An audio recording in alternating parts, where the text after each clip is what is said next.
want to do it? Okay. Go for it. Hello, and thank you for joining us on Vermont Film Essentials. My name is David Metzger. I'm Lincoln L. Hayes. We have a guest again this week. Joining us is VCAM's own Joey Palumbo. Hello. Welcome, Joey. I'm very happy to be here, guys. You have a show on Channel 15. I do. It's not produced by me, but I host it. It's What called is The it? Home Button. Yeah. It's a video game variety show where we play video games and talk about video games and do dumb things on TV. That's all television should be for. Yeah, I know. We're here this week to talk about Blazing Saddles, one of my favorite comedies in general, but also one of my favorite Mel Brooks movies. Two comedies in a row. Yeah, It's my favorite comedy, there it is. by far. And it's much better than Bringing Up Baby, so there. Fine. I haven't seen Bringing Fine. Up Baby, so I can't argue with that. I first saw this on television when I was a wee child. Obviously edited for TV, so a lot of the jokes were missed. Gone. But my dad was a big fan of it, and he loves Westerns too, so this was kind of a movie that we would watch. And then I remember my surprise the first time seeing it unedited of like, oh, wow. Wow. Oh my God. They're saying a lot of stuff. Yeah. That's, wow, okay. Yeah. But bought it on DVD when I was a freshman in college, and I remember the majority of the trivia in the background that I know from this movie is actually from the commentary that Mel Brooks does. And that was 14 years ago that I watched it. So, what about you guys? I had a very similar introduction to it, the dad that loved Westerns.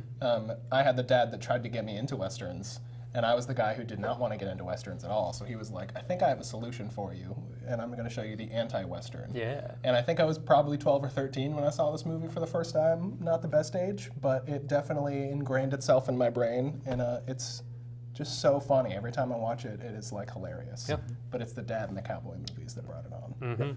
Same thing. So dad that loves Westerns, and then I had a goofy friend in grade school, and they both would quote it. So then I'm like, I want to see Blazing Saddles. Then I get to the video store and realize it's rated R, and I have to ask permission.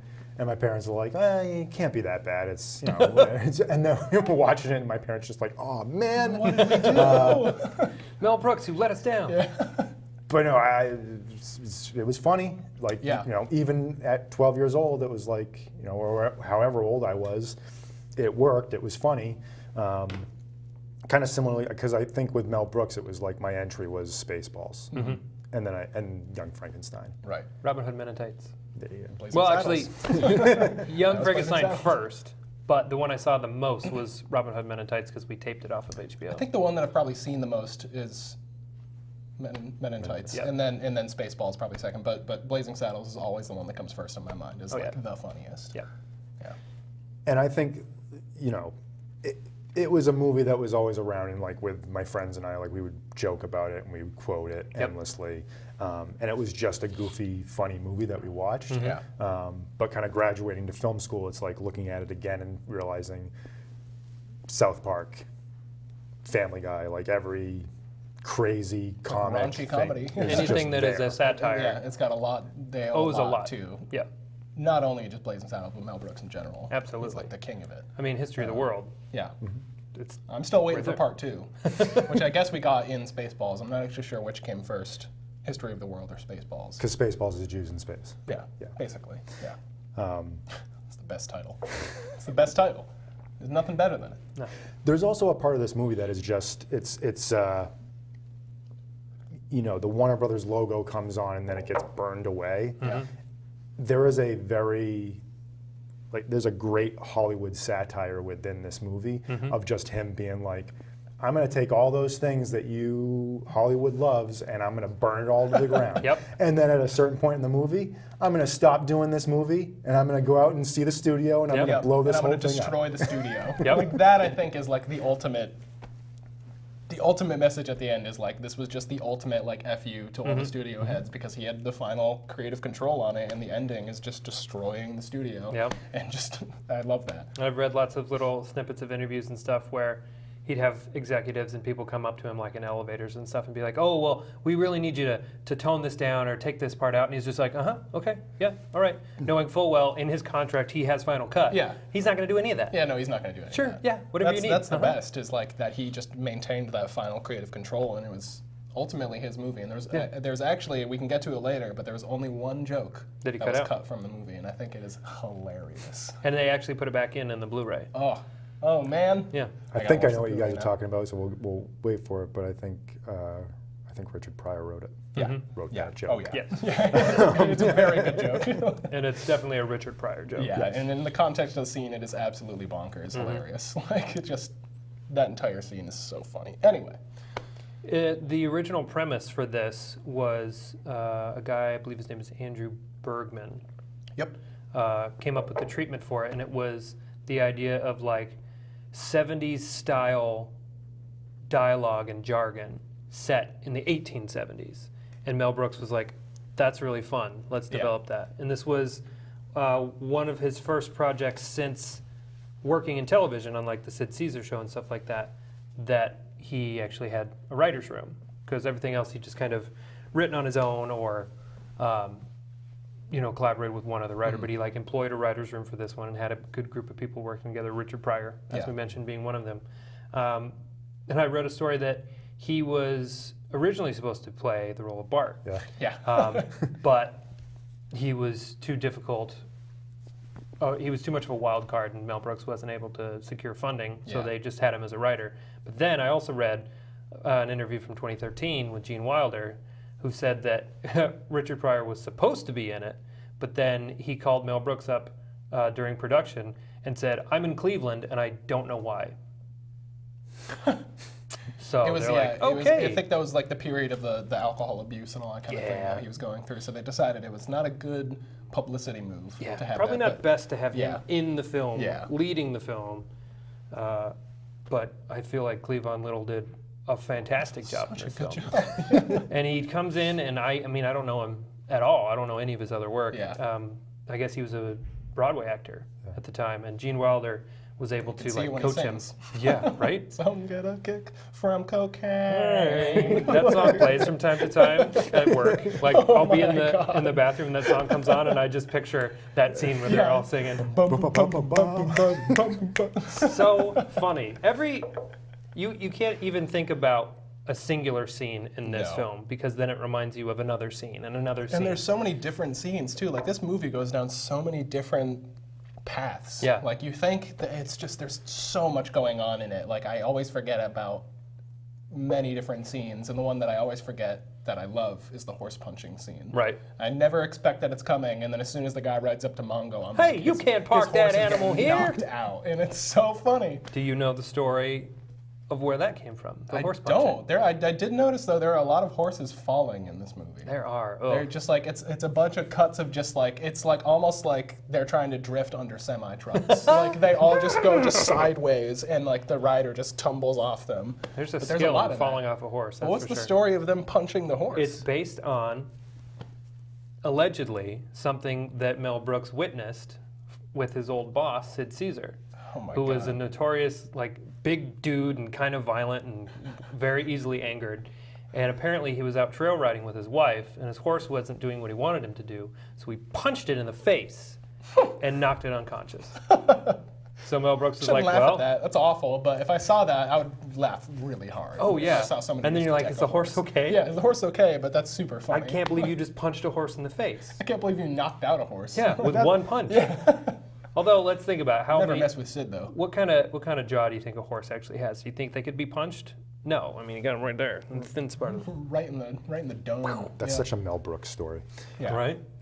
But with Cleavon Little, like I think actually the reason why this movie still lasts and endures, and you can look back at it, and like not just because it's so funny, but I think Cleavon Little actually supplies the heart of the story. Yes. Yeah. And I like in a way that picturing Richard Pryor in the role, like one, he wouldn't be as graceful as he is like, Right, yeah. in doing like the physical comedy and Right, the right. singing and all Yeah. that stuff. But no, there's just you really do develop the engine and the heart of the story through him. Yeah, there's almost like when I was watching it last night, which I watched it very late because I forgot I had to watch it.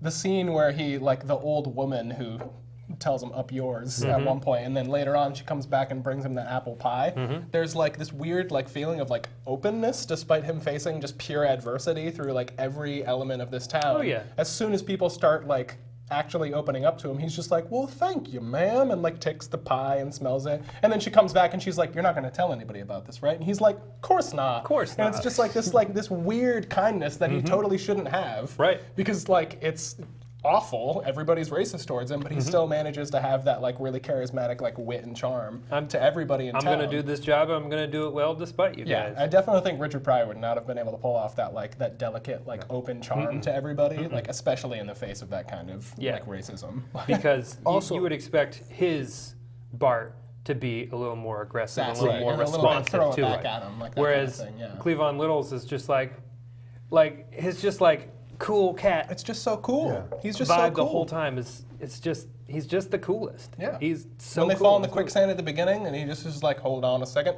I think I've got my foot on the rail. Yeah. And then just just the enunciation of everything. He's got just like this awesome like drawl to everything he says. And it just, I don't know. He just sounds like a friend. The up yours scene made me think of, there's a moment where, so that happens and then there's a shot of him and Gene Wilder's talking to him and he's just kind of like, depressed. Somber. And there's a moment where like right before he says, morons. Yeah. And he, like, Cleavon Little breaks, and I know it's his, like, in the character, like, he's supposed to break because he's supposed to be cheering him up. Unscripted. But oh, great. Morons I've always was wanted to unscripted. know that. Yeah, because that's why he's so stoic and he's so perfect. And he's like, morons. And then he genuinely breaks. Cause That's an actual, Yeah. like him laughing? Yeah. Oh, man. he was not scripted to say That's anything. always good stuff. That's always good stuff. And that's a comedy veteran like Gene Wilder, being in the moment, seeing Seeing what how a he can great work job with the- yeah, that it's- he's doing. oh, yeah. He's like, he's upset. I need to break the tension here. Moron. And then there it is. Thinking that he almost was not in this movie is, like, I can't Gene even... Wilder, you mean? Yeah. Yeah. Like, Yeah, that's another crazy story too, that he was not even considered at the start. Like Right. he was just kind of like an afterthought, was like, maybe Gene would be good in this. He was an desperate. emergency replacement. Yeah. The original The guy actor passed was out, didn't he? Sid Like, Young, yeah. was a known like cowboy western actor. Yeah. And they bring him in, and the first scene they shoot with him is drunk upside down in the Yeah. jail cell. Unbeknownst to Mel Brooks, he was an actual alcoholic. Yeah. And he was actually drunk that day, and ended up getting sick and like passing out on set. Yeah, and then he was they had going to- through withdrawals and stuff because Yeah. he was a straight up alcoholic. Yeah. Like, it's so funny to hear Mel Brooks tell the story, too, because he's like, oh, my God, he's, like, really going... He's a real method actor. I'm getting a great performance out of this thing. and then, you just then, realize like, oh, actually he's... drunk. He's actually drunk right now. Oh my God. Oh no. Oh, what do we do? Yeah, it's funny watching all of these movies and doing this show, finding those casting decisions and those things that were like, that's such a great idea, that's such a great moment in this film, and learning that they were all either accidents, ad libs, or some kind of emergency replacement. Yeah. This movie is Cleavon Little and Gene Wilder. Oh yeah. And it almost 100%. wasn't either of them. It's crazy. That's nuts. That kind of thing happens in so many good movies too. It's like when you see like this final picture, you're like, yes, this is perfect. This is everything it was intended to be. But then when you learn about like the process that goes into it, just the fact that it was made is a miracle in its own. Right. But all of the stuff that they went through to make it, and just like just the fact that the movie that they were making at all was as vulgar and crazy as it was for the time, Yeah. and even today it's even worse. Right. In the climate that we live in, Right. like it would never get made today. So just like No. all of the things that came together for this movie to be made are like, it was almost like a divine purpose to get this movie out to the audience. Like, Right. it's such a funny movie. I think everybody should see it. Absolutely. And I know that it has kind of it kind of splits audiences now. It's still like 90% on Rotten Tomatoes and like Yeah. a 7.9 on IMDb or something, but there are a lot of people, your girlfriend included, who really don't like this movie and don't want to even give it a chance to be something that they'll enjoy because of the subject matter. I think out of everybody that I've talked to that do not like this movie, it's only been like white people. It's which is- true. Which is, it's like, it's weird to say, but it's 100% true. We're It's like, white like, guilt, and we're just yeah. like, oh, well, they say the N-word too much. Yeah, they say it like 1,000 times, Yeah. and it's just. Well, it's got to be that the joke just goes over their head because like, there's no other way to look at it. Like, they're doing it for a reason. I They're think, doing it yeah, for a lot the of people joke. just see it as like it's just the behavior in the movie, and they see it as an affront. But they're doing it as a purpose to almost give them that like empowerment almost, but also just to say that this word doesn't really mean anything because we're throwing it around so much. Right. These people don't care. Like they almost care at the beginning, but then Cleveland holds them back, and then they sing. but I think it's a testament to use it so much as to almost just get rid of the negative meaning behind it. Like that episode of South Park where Yeah. they use the swear words, Yeah. or the curse words, Yeah. they should say, and then it actually turns into like a demonic thing. They bring something out. Right. I read Mel Brooks said that he did get some hate mail because of this movie, but it was almost entirely from white people. Yeah. A fun story about the use of the N-word in this movie. The actor who plays the executioner, in that scene, he really didn't want to say it. I'm very busy. That's Robert Ridgely. He really didn't want to say it because he liked Cleavon Little, and he's like, I don't feel comfortable saying this. And Cleavon took him aside and said, It's like, you gotta say it. it's okay that you're saying it because these aren't your words. Yeah. You're playing a character. Yeah. And he said, if you were saying it, we'd be in Fifth City, and that'd be a different story. Yeah. But the fact that he was, and I think that's why the movie works too, is Yeah. because Cleavon Little, And Richard Pryor were both.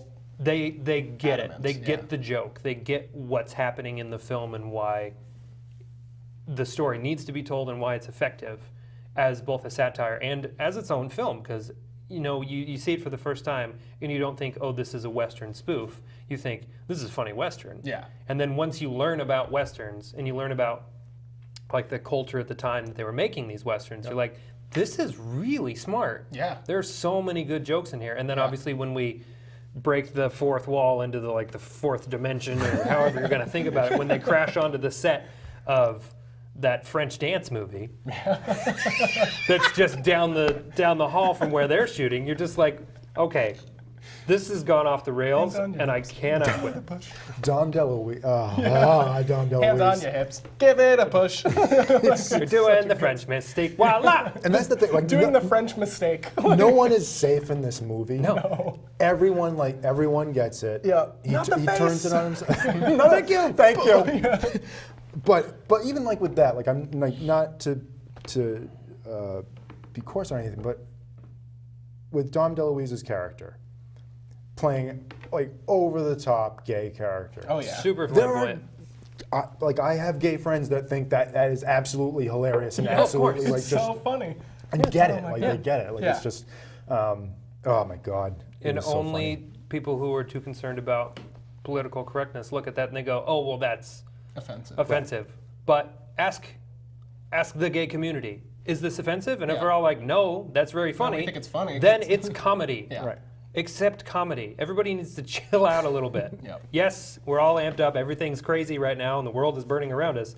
But we can still laugh. Yeah. It's still okay to be I think entertained. Everybody nowadays should watch this movie. Yeah.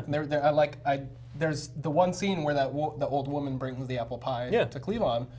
He walks back with it, and Gene Wilder is like, well, like you're becoming an underground hero. Like Yeah. people might have to start shaking your hand, like at some point. Yeah. Like, and it just like I mean, obviously we're not at that point right now where it's Right. like you can't walk around and be friends with each other, but it's still like there's definitely that barrier in between some communities that I think like movies like this are very important for people to Mm-hmm. see, where it's just not as serious as you need to make it out to be. Like Right. it's just, I don't know. Maybe it is. And it all I'm from comes. Vermont. It all comes down to the scene when they're all rallying and he's just like, "All right, we'll give some land to the blacks and the Chinese, but we don't want the the Irish." Irish." And then he's just like, "Oh, prairie shit, everyone." And then they're all like, I love how like even after that, like nobody's mad at him. They're all just like, cool, like yay, and then they all hug. Yes, I love that scene because they're all very much against these people coming into their Yeah. town. But then he's like, all right, we'll give it to these two, but not other white people. Yeah. And then the white people are like, well, we can't have that. Yeah. They're more woke, as the kids say these days. Yeah. And then the second they accept it, everyone's friends and everyone's Yeah. shaking hands. And Yeah. that always, even the first time I saw it like on DVD in college, I was like, wow, that's like a big shift. Yeah. Everybody's cool now. There should still be, yeah, like if this were a movie made in 2018, there'd be a big group of people in the back of the room that are like, you said it once though! Like, Yeah, you can't yeah. go back on that! Exactly. Uh, Came up with the title of the film while in the shower. They had a couple things that they were batting around, including Black Bart, Tex X, which was a homage to Malcolm X. And he's like, I don't, Tex X. I don't know if I like this. And the Purple Sage. But then, as the story goes, he got out of the shower and said to the beautiful Anne Bancroft, what do you think of Blazing Saddles? And she's like, yeah, I like that. Well, the song works. The Blazing Saddles. The theme song is one of my favorite stories about this movie. So, and he talks about it on the commentary, and that's when I first heard I've about never it. heard this story. I'm excited. So he put out in the trades, he was looking for a singer, a Frankie Lanni type to sing the theme song for the movie. And who shows up at his office but the real Frankie Lanni, who's a country western singer. And he shows up and he's like, "Hi, I want to do the theme song for your movie." Did not know that it was a comedy, did not know that it was a parody. So while he's in the booth, singing his heart out, this beautiful song, which was actually nominated You can hear it too. it was nominated for an Academy Award for Best Original Song. And the engineers in the booth like turned to Mel and they're like, "Should we tell him this is a comedy?" He's like, "No, do not tell him." Absolutely not. Because he was worried that if he told him it was a comedy, he wouldn't take it seriously. Yeah, he would make it jokey. But instead, this movie starts With this amazing gorgeous song. You're like, he rode the blazing set. Like, it's just so good. a comedy movie? What's going on? And then, like you say, the thing burns away, and there's just so many. His films are so full of sight gags that harken back to like his vaudeville days and the Sid Caesar show and all that stuff. And I mean, you could go beat by beat through this movie and talk about all the jokes. The fact that Count Basie is there. Yeah. Why? Yeah, just playing, just in the middle of nowhere. That's like that's. Oh man, I think like that movie would not be complete with all the weird like anachronistic like out of time period things. Like just the like, movie ends. The dialogue alone is like funny, but just with the like out of place, like the ending itself is insane. They ride off into the sunset in a Mustang, but then get into a car and drive off into sunset. It's just so like it's just so dumb, but it's refined dumb. Yeah, and which is there's so many references to things that like I remember watching this with my dad and my uncle, and like the part comes up, you know, Randolph Scott. Oh yeah. And Randolph Scott. We did that. So this Christmas, my parents were here, and then my dad, who will always take the time to talk about westerns and talk about like, old classic westerns, and he's like, "Yeah, and he used to do movies with Randolph Scott." And all three of us at the same time were just like, "Randolph Scott." But at the time, it's like my uncle said, "Who the hell is watching this movie knows who Randolph Scott is?" I didn't. But it's something you gotta look Mel up. Brooks had worked with this guy in the past. He was just like, let's just throw in a Randolph joke. Yeah. I try to like, if I don't know a joke in a Mel Brooks movie, usually you can find like a paper trail that leads back to like what the joke is from. There's one that actually just has like nothing to it. And it's when Headley is looking up the land stealing, like I can't remember the actual term for it, but he's looking through this book and he goes, snatching. Yeah, land snatching. He goes, snatch. land, sea snatch.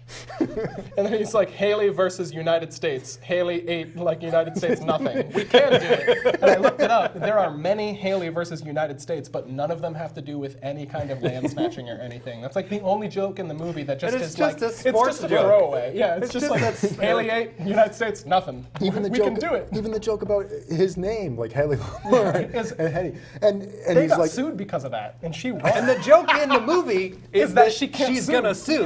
And then after the movie, she did. She sued and she "This won. is 1876. You can sue her." Yeah. Oh my God, it's so funny. I like, and they had to have known she was going to sue. Yeah. Them. Like, just, And then oh my God. she did, and Mel Brooks said, "I appreciated the attention." Yeah, because that's all it brought them. They settled out of court. It's Yeah. just like, all right, fine, sure, Yeah, whatever. Exactly. But I'm sure it just brought more audiences to it because they hear Of that course. this major actress is suing this And then you film. have that bit where he's running into the theater. Look, I'm in Headley the Mars shoes. Oh yeah. Headley. I don't. Raisinets. I say that all the time. Every time I go to the movie theater, I just want to go up and Raisinets. He's so mad about it. Raisinets. After this, Student. after this movie, Raisinets sent him, Mel Brooks, a gross of Raisinets Oh my God. every month for like a year. It's free advertising. Exactly. It's amazing. Raisinets. Harvey Korman, man. So Everything in good. this movie. Slim Pickens. Yep. Slim Pickens is so fun. Did you know that he was so into the idea of like shooting this movie? He brought his dog on set every day and camped outside every time they were shooting out in like the wherever they He were shooting camped, out. In the when they wilderness. shot in the desert scenes, he camped outside his RV with a campfire with a Winchester. Yeah. Amazing. What a guy. What a guy. I forgot that he was the bomb rider in Dr. Strangelove until Yeah. I was reading my trivia last night for this. It was like, oh my God. Slim And Pickens as we riding the talked bomb. about on that, he wasn't told in that movie that that was a comedy. That's why he's playing all of those scenes so straight. That's why it's so good. Yeah. If you Oh get a my strong God. comedic actor to play straight, Play something straight. it's always going to be great. funny. Yeah, because only comedians know the true depth of human sadness. Yeah, it's true. Yeah. Ask Jim Carrey. That dude's nuts now. Oh, he's so crazy. It's not even a good crazy now. Apparently, I find this incredibly hard to believe, but this is the first recorded use of flatulence in a film, in the campfire scene. And that came out of just Mel Brooks thinking about Westerns, and he's like, all they do is drink Eat black beans, coffee and yeah. eat beans. They gotta be gassy as hell. Yeah. So then they do this scene, and if you notice, it's way loud. Yeah. All of the farts are so loud, and he did that purposely so they wouldn't be drowned out by laughter in the It's theater. so funny. It's also super long. Yeah. It's like a 2-minute farting sequence. I also read that most of the dubbing of the fart noises is Mel Brooks in a booth, and any passerby who would come in. He'd just be like, hey, come in here and make fart noises with me. You Oh my God. can just see him in there blowing on his arm doing What a this. guy. What a guy. 91. He's so old. Still kicking. He's Still doing it. I saw a still funny. documentary with him, like, I think 2 or 3 years ago. So he's probably 88, 89. Mm-hmm. And he's like running around and jumping in and out of limousines and Right. stuff. And it's like, man, he's had a crazy, crazy life. And I'm surprised that he's still just like up and Yeah. doing things. I'm just waiting for that next Spaceballs movie. He's Yeah. talked about it. Last I don't year, think he he's said he actually gonna wanted do it. to adapt this into a stage production, which I don't think would work. Leave it alone. Yeah. This needs to stay. We talked about it last week off camera, but he's got the producers, which was a film, then a musical, then a movie musical. I don't like the film. I think that it's not very, I don't think it's very funny. I love the musical, and I hated the movie musical. Then we have Young Frankenstein, and then the musical Young Frankenstein. Love Young Frankenstein. Like, it is my Frankenstein movie. I don't know that I've even seen the I original. have not seen the original Frankenstein movie. But I know that one. So like when people Yeah. reference Frankenstein, I'm like, okay, how did it happen in Young Frankenstein? And then the musical was panned. Like, it just wasn't very good. Too bad. Don't just Yeah, you leave don't this, have to do it with just leave this Blazing alone. Saddles. This is a product of its time. This is a 70s movie set in the 1870s. Yeah. And it's genius. Yep. Every piece of it works. Even the like random stuff when we get into the theater, like he throws World War II in there. Hitler is in this movie. Yeah. And we have the joke, they're gonna lose me after the bunker scene. That's really funny. That's so That is really funny. Yeah. I think what the logical step then, if they are going to turn it into a stage production, is to take 1970s dialogue and not go to 1870, but go to 2070. Make it a future Blazing Saddles. Oh. Right? So it's still like you've got the 70s jokes and everything, but it's, I'm kidding, it's a horrible idea. This is a very bad idea. Mel Brooks, listen to Nobody this. take that seriously. That is bad. Least of you, Mel. I would know you're watch it, watching. but it's a bad idea. Man. Mel Brooks' scenes as the governor. I can't even explain how funny that is. The funniest part to me in that entire scene is like at the start he's got a big fat cigar in his mouth, and like it happens in a flick of a finger, but he stands up and shoots the cigar out of his mouth, like and the noise that he attaches to it is like a boom, but it like just torpedoes out and then just disappears. And then Never it's again. just like it's just such a small little thing. And then there's also like all of the stuff that Mel Brooks is just doing in the background while like Hedley's talking, like the pen to the eyes to do his crossed eyes thing is just so funny. Think of your secretary. Yeah, boom. That was good thinking. Yeah.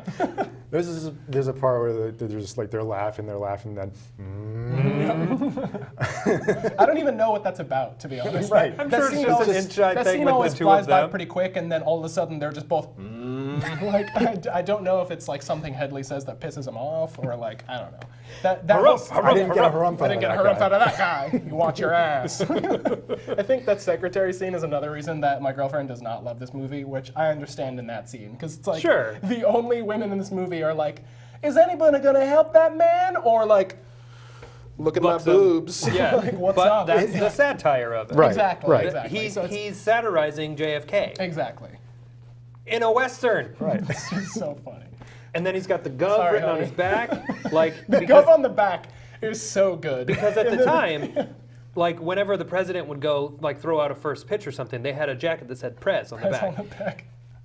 The best part about that whole like introductory governor scene is that like he's just behind his desk the whole time, and then at one point he puts his leg up on the chair and he's just not wearing pants pants. on, and it's just like oh my god, Why isn't he wearing pants? yeah, and why is I he surrounded so- by people and he's just not wearing any pants?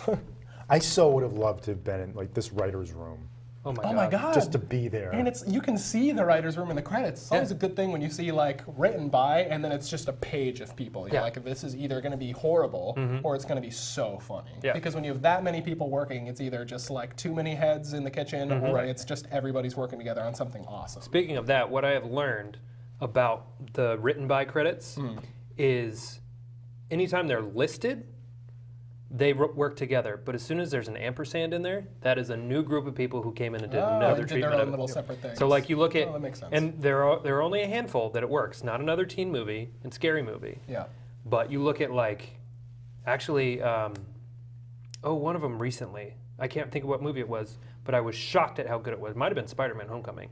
Homecoming was I still have to finish that actually. It was pretty decent. Yeah. But whenever you see two guys and two more guys and three more guys, you're like, "Wah, Yeah, this has been a Because development that hell means for a it's while." been, these guys started it, handed off to these guys, they readapted it, and then the third group readapted it. And if you gave it to the first guys, they'd be like, "I don't even know what this is. Yeah, oh my god. Nothing like my script."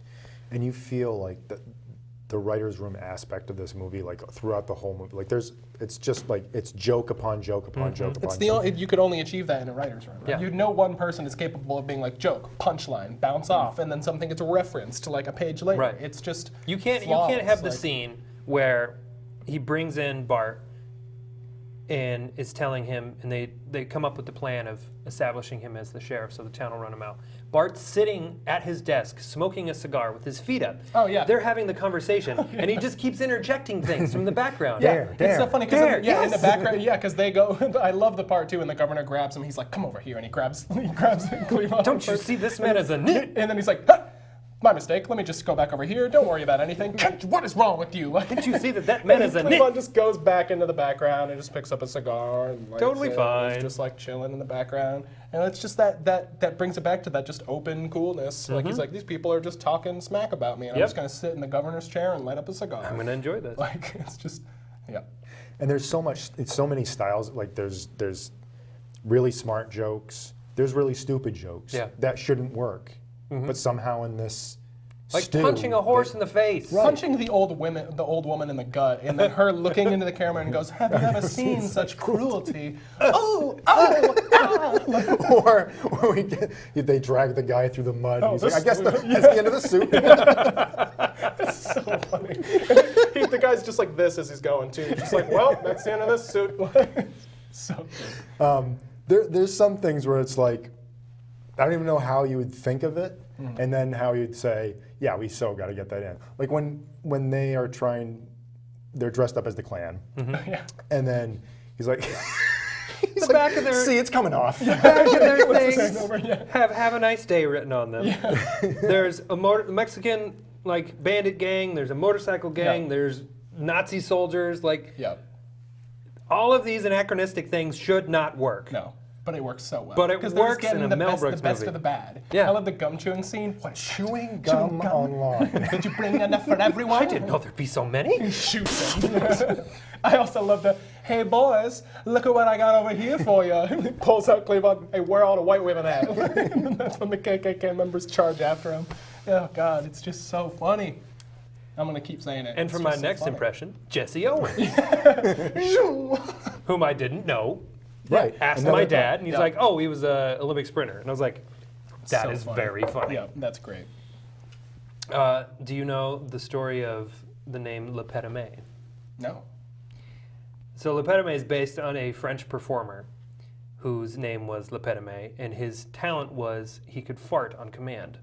He could flex his abdominals in such a way that he could suck in air into his rectum and then fart. So he would like do bits and fart, and he would like fart songs and stuff like that. And the name Le Pétomé translates loosely to fartomaniac. What you're telling me right now is that I could leave this studio right now, Yeah, harness my gut, and turn it into an entertainment machine. yeah. Bye. See you later. All right. Thank you, Joy, for joining us. Yeah, bye. I quit. No. Only Mel Brooks would find that nugget and be like, "Yep, that's what I'm going to name my character." Put that in there. Insanity. I have a good amount of trivia from this movie. There's not enough references to actual living people in today's movies. It's true. Like a lot of comedy is just like joke after joke, but it's never referencing like people in. And you know what? The Some world. of my favorite jokes in Logan are those jokes Are where making he's fun of people in the making world, fun of like- Hugh Jackman. Yeah. He's referencing the inconsistencies in the storylines. Like they're like, "We're going to take you to see Xavier," and he's like, "Stewart or McAvoy? These timelines are confusing." That's brilliant, Yeah. and that's going to be the stuff that people remember when they watch it later. Definitely. Because you're going to show that to your kids or whatever, and they're going to be like, "What does that mean?" And they'll be like, And then "Well, you'd be like, oh, well, let me show you this movie. here's a whole bunch more movies for Here's you a bunch to of watch." X-Men movies. It's celebrating it's celebrating the history because, like, in the same way that when I was growing up, like watching Looney Tunes, it's like all my knowledge of classical music, of Who classic Peter Lorre comedy, was. Peter Lorre, all those types of things. Like they're all thrown in there, and they're just these little one-off references. But you put them in the movie, and all of a sudden it's like, yes, I need to go and look up Hedy Lamarr to figure out what this joke is all about. Right. Haley versus United States. Yeah.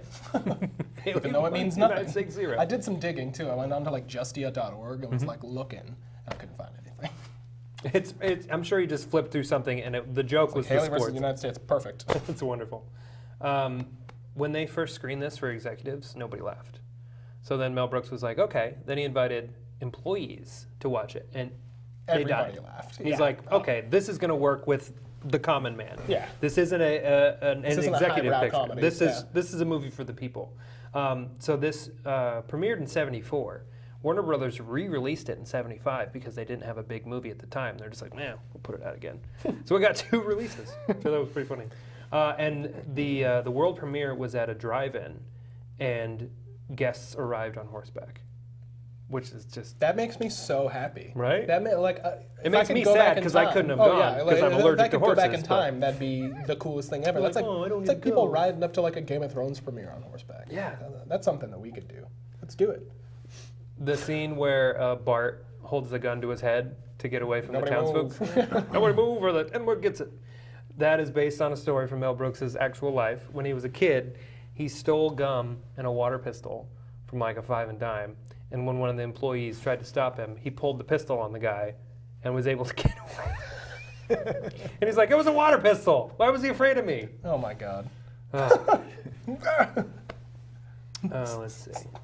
It's amazing that a studio made this movie. Right? This Yeah. should have been like some indie thing yeah, that just it- worked, but this is Warner Brothers. Yeah. This is a Warner Brothers picture. This is like Warner, like they shot at the Chinese theater and stuff. Yeah. Like it's just there's so. It's as subversive and as much of a screw you to the system as like Dr. Strangelove, Yeah. or even like something like Fight Club. And all of those things were just made under this, the corporation symbol is right there, Yeah, it's and we crazy. got away with it. Yep, and you're just doing everything like this, just like There was a great article that I read the other day that I'll send to you guys that was about how the last great kind of period of independent storytelling and stuff was the 90s because you had so many good movies like Fight Club that came out in that time. Clerks. And now Clerks and just like so many, like Magnolia, just like so many good movies. And now it's all just kind of franchise bait and all that kind of thing. Yeah. But I There is a new shift though in Yeah, indie filmmaking, I do and it's think like we the are coming back Blumhouses and into it. Mumblecore Yeah. and that kind of Yeah. stuff, which I didn't realize Blumhouse is producing the new Halloween movie. Yeah, Which which is I'm exciting. excited for because Blumhouse is like pretty good track record Yeah. of like. They produced Decent Split, which we independent were movies, talking yeah. about before we started recording. Yeah, That's actually pretty there are great a lot too. of good independent studios that are picking up great movies. Yeah. And those great movies are getting a lot of recognition. Yeah. Like Get Out. Yeah. Get Out just came out of nowhere. It was like a very independent, and it was a horror comedy. Yeah. Which would never work, but they made it work. Yeah. And it works so well, and I love it. So there's the infamous man in the sweater on the street. Do you know about this guy? No. So when they're leaving Warner Brothers and they're like all the pursuits going out into the street, there's a man standing on the corner, like by the traffic light, and he's just standing there, watching everything go by, completely uninvested in what's going on. So like they had cleared the street and they didn't have any extras other than the people running by, and this guy just kept walking onto set. So they would do the thing, and then somebody would go over and be like, "Hey, actually, can you just stand over here? We're rolling." He's like, "Okay, yeah." And then he would just walk right back on, and he would just stand there and watch everybody go by. Sorry.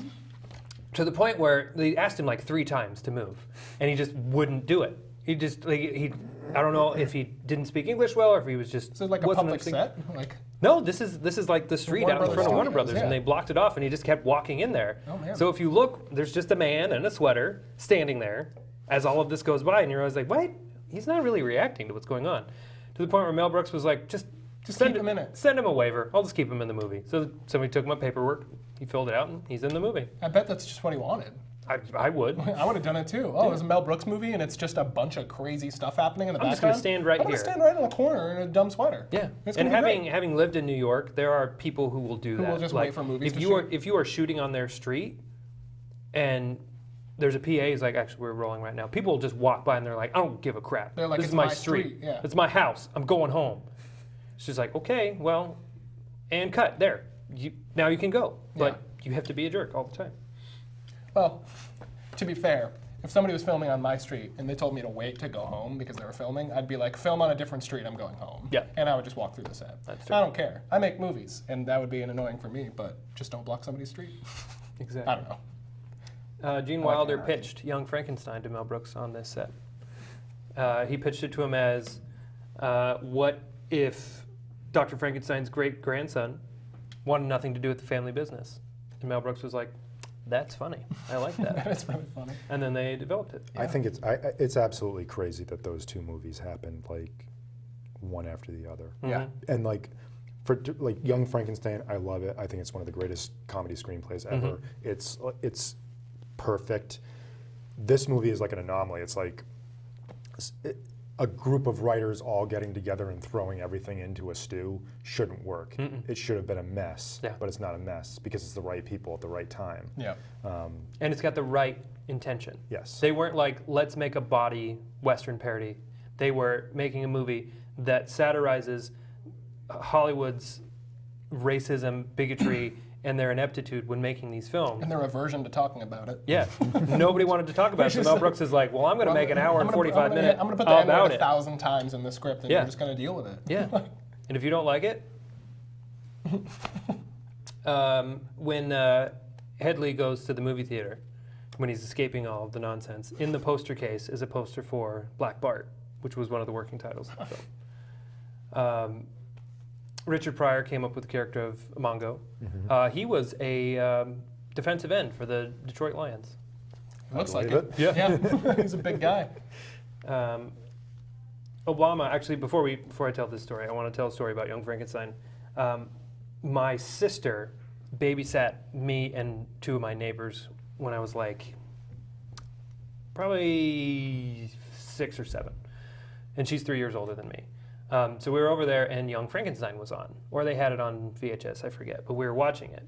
And we get to the scene where he's reading over Dr. Frankenstein's notes, and he's figuring it all out, and he looks up and he goes, "It could work!" And then there's the thunderclap and all that. I don't know why, but my sister thought he said, "It was wax." It was wax! And she goes, "What does that mean? It was wax?" And we're like, what? No, that's not what he said. So that is still a running joke between my sister and my neighbors. It was wax! We'll just be like, it was wax! Because it means nothing, Jennifer.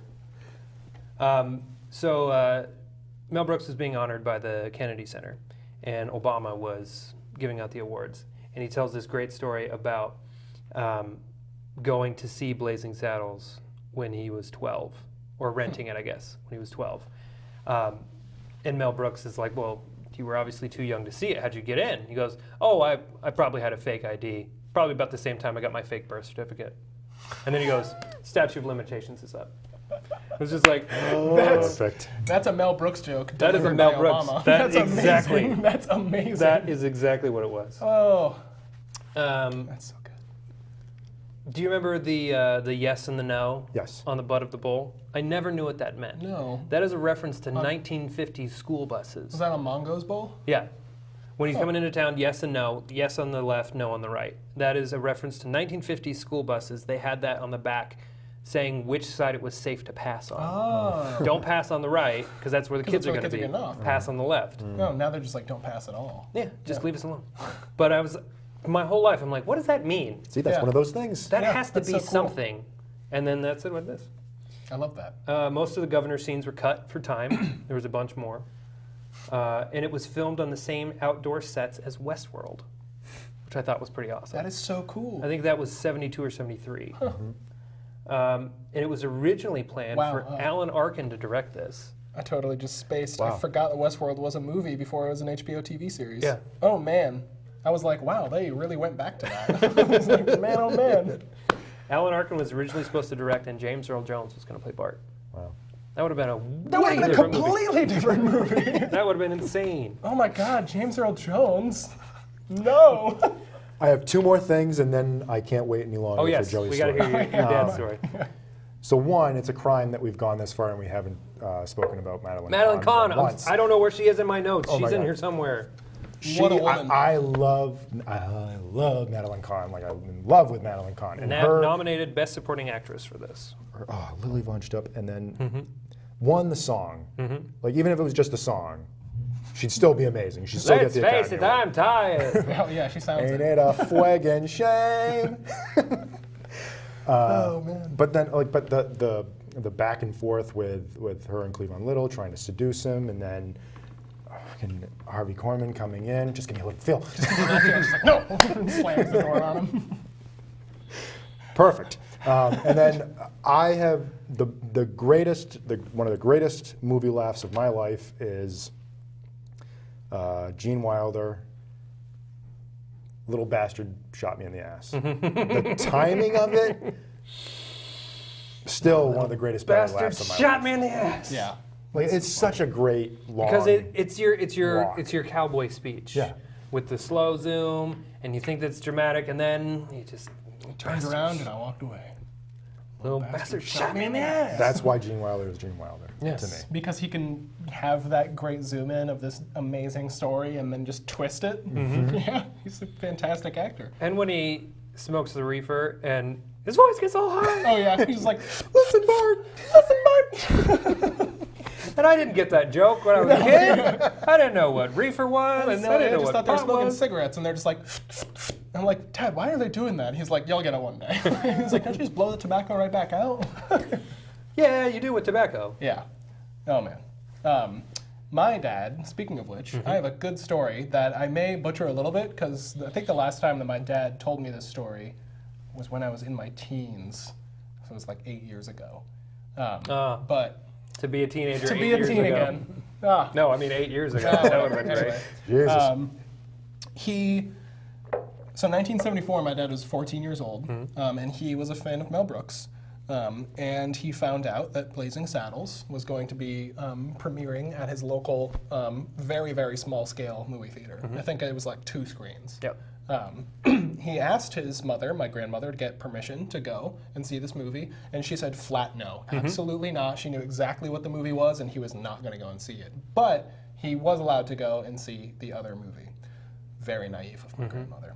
Because everybody knows, if you get no, but then you get yes to the other movie, you're sneaking into the real movie. that you Obviously. want. So him and his friend went to Blazing Saddles, and they're sitting there watching it, and they had gone when there was this big rainstorm. And as they're watching Blazing Saddles, part of the roof of the other theater collapses.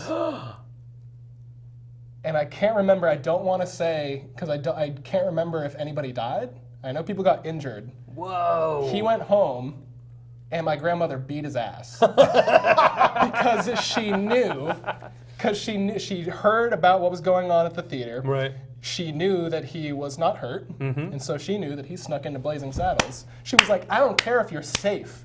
You lied to me, and you didn't do what Oh I my said. God, that is the So she beat his ass and story. grounded him, but then he saw Blazing Saddles, and so that's why he showed it to me when I was like 13 or 14, because he Right. went and saw it when he was 14, and it saved his life. That's amazing. Like, Oh, what a it's just crazy. a hard decision for that grandma. Right? It's like- if he had, like, it's just crazy to me because he was the way that he framed it. He was like, if I had gone and seen that other movie, like, you might not be here today, Jay. Yeah. I was like, Blazing Saddles. Does he remember what the other movie was? No. I probably could have called him beforehand and asked him, and he would know. That's crazy. But, oh my God, it's just that he told me that, and I was like, that can't be real. And I asked my grandmother, and she was like, yep, I beat his ass. I was like, oh my God. Yeah. Just, my God. So, and that was a theater, I think, either in Newark, New Jersey, or in New York somewhere. Wow. Because he was born in New Jersey, and then he moved to New York, and then, Crazy. it's nuts. It's nuts. Blazing Saddles saved my dad's life. Thanks, Mel Brooks. Is there anything this movie can't do? Make my girlfriend laugh. Yeah. It's I'm tricky. sorry. It's okay. My other, we didn't talk about, we talked about Madeline, but we didn't talk about her audition with Mel Brooks. I don't know. Oh, yes. He asked her she walks in, and he asked her to, I think, just like raise her skirt. Yeah. You wanted to And see her she legs. was like, so it's that kind of audition? And he's like, yes, because your character needs to be able to, like she does in the scene when Cleavon goes to her room, have her legs totally up and kicked up on the dresser, and just like everybody should be just exclusively focused on those legs. Like Lily when legs. legs. Such a creep. I love that guy. Yeah. The only joke that he cut. The only joke that he cut So is a button on the end of an already funny scene. And it's the only joke that he was like, I don't know about that one. yeah, So they're in Lily von Stoop's dressing room. Dwething room. And she snuffs out the light. And she says, is it twoo what they say about your people? And then you hear a zipper. And then she says, it's twoo. It's twoo. It's twoo. The button on that scene is that Bart then says, I hate to disappoint you, ma'am, but you're sucking on my arm. Which is on the Blu-ray version. So if you want to see it, it's there. Oh, I will definitely have to ask you for that because that sounds great. I don't have I'll just find it on YouTube. Yeah, it's on YouTube. But then, it would have been so good to go from that and then just to cut into. Do you want another like Wiener Schnitzel or whatever she's talking And about? they're huge Yeah, they're schnitzels. just these big old sausages on a fork. He's like, no, like 12 is too many for me. 12 is my limit. Oh man. I know it's wrong, but Teutonic twat is the best fucking line. Such a good insult. Man, this. You could go over this movie with a fine-tooth comb and find all these little nuggets. Like if you look on the cover right here, he's wearing a headband, and it's got Hebrew written on it. Let me see Or that. Yiddish, I yeah, believe. the Yiddish-speaking Indian chief. That's an amazing scene. And what it says, Get out of here. what it says is kosher for Passover. The coin in the background says, "Hi, I'm Mel. Trust me." Exactly. But it's a spoonerism. He changed it so it actually says kosher for Passover. Because he's Mel Brooks and why not? But it is Oh, genius my that he goodness. plays the Indian chief. Because Yeah. then he has the line, they darker than us. Yeah. And some people will be like, oh, that's appropriation. It's like, no, it's not. No, you're missing the point. Last story I want to tell about Madeline Kahn is she was fired from MAME right before she started working on this film. And according to Lucille Ball, she intentionally got herself fired by performing poorly so that she could still be paid for it, but then work on this. Nice. Because if she had quit, then she would be in breach of contract. Ugh. And then she went on to work with him in subsequent films after this as well. But That's this was their first. That's really funny. That's, film that's the that kind they of put work together. scam I can agree with. Oh yeah. It's like, Oh, I'm going yeah. to get out of this so I can still get paid, not breach my contract, and make a better movie. Yeah. Man. Last story to tell is Dom DeLuise plays the director of The French Mistake, and he was cast after Mel Brooks auditioned Peter Sellers, but apparently it was an excruciating 4-hour audition because Peter Sellers is crazy. But after that, he's just like, no, I'm going to give it to Dom, and then Dom DeLuise was in the film. And nails it. Yeah. Nails it to Nails the it. wall. Destroys it. Toll booth, Last thing. Toll booth in the desert. Oh, So I'm gonna go back and funny. get a load of dime. I think that booth is in the desert. funniest joke. The frame of them searching their back pocket for the quarters and the Lepetaman Highway toll booth in the background is one of the backgrounds on my computer. Is it? Yes, I like all of the backgrounds on my computer are some of my favorite movie stills, and that one is just the J. Lepetaman like toll booth, like 10 cents, and him just turning around, looking at everybody, being like, "We gotta ride back for some quarters." Like, get on back. Someone's got to go get a shitload of dimes. That's what it is. And then they go through and it's ding, like everybody has to go through single file. I remember watching that as a kid and thinking, why don't they just go around it? Yeah, And then my dad's like, that's the joke. I was that's the like, joke. They're so get it. stupid. Like, oh my god. this might just work. And then it does. It's just so, I got an idea, and he leans into him and he's just like, Gene Wilder bursts out laughing. The bad guys in this movie can be summed up with Bart's one line. Oh, baby, you so talented. And they is so dumb. That's after the gun scene, right? Yes. Yes, it is. If you want to watch this film, it is available on Hulu right now. That's why I watched it last night at 11 p.m. Whoops. And it's available in the usual places for $3 and $4. iTunes, why are you $1 more than everybody else? Rude. Yeah. What's up with that? Thank you, Joey, for joining us. Thank you This very was much. very fun. Thank you. Mel Brooks is the best. It's a blast. This is a blast. Talking about it was a blast. The movie's a blast. I wish I had a horse to ride home on now. Right? Glad I don't, One day. Yeah, because you're allergic. because I'm allergic. I will ride my horse over you. And I'll die. It's a hard movie in terms of like the filmmaking of it. It's a hard movie to discuss because it is Because that it's just anomaly. jokes, man. But it's an anomaly. scattershot. It's like Yeah. it's just like you can't teach this because it's Yeah. like you can't just go out and do this. Yeah. Right. It's If you did somehow this, just- you yeah. would be fired from anything. Oh yeah, it's somehow just a mishmash of just a bunch of jokes, ideas, time periods, and just dumb and super smart things just being like mushed together and polished into the beauty that is Blazing Saddles. Yeah. And I love it. Favorite comedy. Yeah, man. Thank you so much for joining us this week. Do you want to put out any social medias or plug anything that you got going on? Sure. You can watch my show live at twitch.tv/homebuttontv every other Thursday. I think our next show is the 15th of February at 8 p.m. Other than that, watch Channel 15. Watch our stuff online because VCam is awesome and it gives these guys the opportunity to have me on their show and make TV for free. Yeah, that's pretty much it. Great. What's next week? Next week is Dr. No. Yes. Because we had to change some things around because Oh, yeah. big announcement. So Main Street Landing, who does the free movie nights on Tuesday, we are going to be hosting a screening of The Manchurian Candidate on Tuesday, February 27th at 7 p.m. And we're going to be doing a show on it with a special guest, Nathan Hartswick from Vermont Comedy Club. Yep. And then we're going to be going to screen it for The public. the public. Should be great. And talk 'cause about I've it. never seen it. It's free? Yeah. It's free. It's free. And next week for Dr. No, our friend Kyle Anderson will be submitting some audio for us as well. Yeah. He's a big Bond fan, so that'll be good stuff. I like Bond. Great. All right. Thank you, gentlemen. Thank Thank you, you. Joey. Thank you, David. Thank you. And thanks me, because, you know. I was going to thank me. Oh, all right. Thank me. You're welcome. We'll see you next time. Bye-bye. Bye.